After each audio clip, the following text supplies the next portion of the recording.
Cette semaine, le sujet qui vous tient à cœur, c'est un livre de recettes sur ce que mangeaient les poilus durant la Première Guerre. Oui, puisque cette semaine, il y a eu évidemment les commémorations du 11 novembre, des cérémonies avec un caractère tout particulier, au moment où on commence évidemment à célébrer le centenaire du début de la Grande Guerre. Et comme on aime bien ici trouver des angles un petit peu différents, moi je vais vous parler donc de cette cuisine des poilus.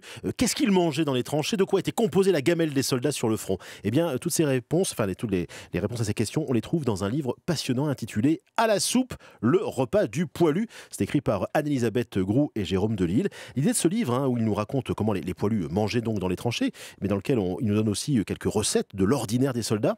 Cette idée leur est venue en fait un peu par hasard après la découverte d'une vieille malle dans un vide-grenier, une malle ayant appartenu au grand-père du particulier qui voulait à tout prix s'en débarrasser. Une malle qui s'est avérée être un véritable témoignage de cette grande guerre, car les deux auteurs y ont trouvé tout un tas de vieilles gamelles, rouillées par le temps, mais surtout un vieux cahier sur lequel le grand-père, un cuisinier de l'armée, avait noté quelques recettes qu'il servait au front durant la guerre 14-18. Les deux auteurs se sont dit, tiens, si on les faisait, si on les essayait, ces recettes, et puis au bout d'un moment, à force de les faire, ils se sont dit, tiens, on pourrait en faire un livre. Et en ce début du centenaire de la Grande Guerre, c'est une mine de renseignements, ce bouquin.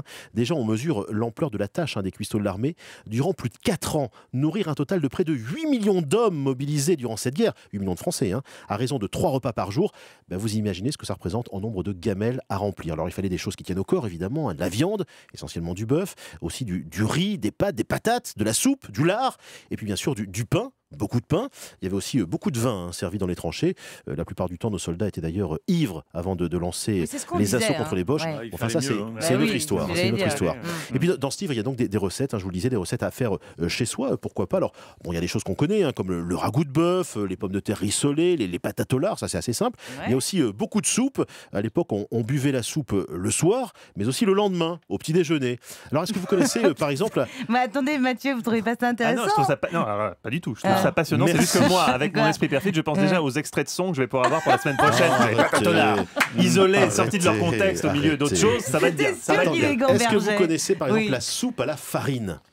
Ça doit être pour les gens un petit peu de disette sur le front, car vous faites fondre du saindoux dans une casserole. Le saindoux, c'est de la graisse de porc fondue et reconstituée.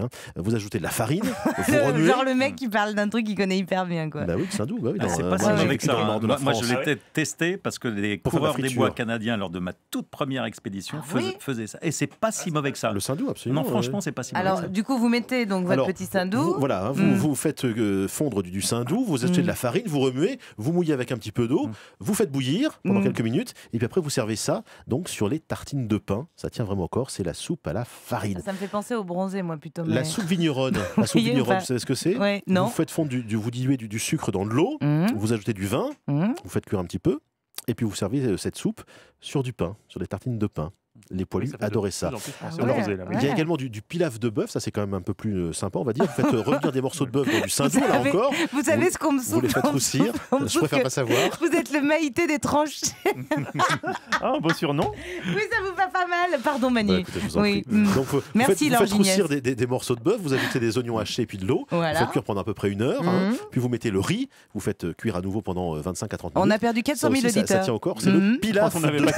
Il y a également des recettes de dessert, des quenelles de farine, choses comme ça. C'est vraiment, c'est passionnant. C'est vraiment un bouquin qui est vraiment très intéressant. Et vraiment, il y a des recettes qu'on peut refaire chez soi. À la soupe, le repas du poilu, Anne-Elisabeth Groux, Jérôme Delille. C'est chez Emdal Édition. C'est une petite maison d'édition de Bayeux.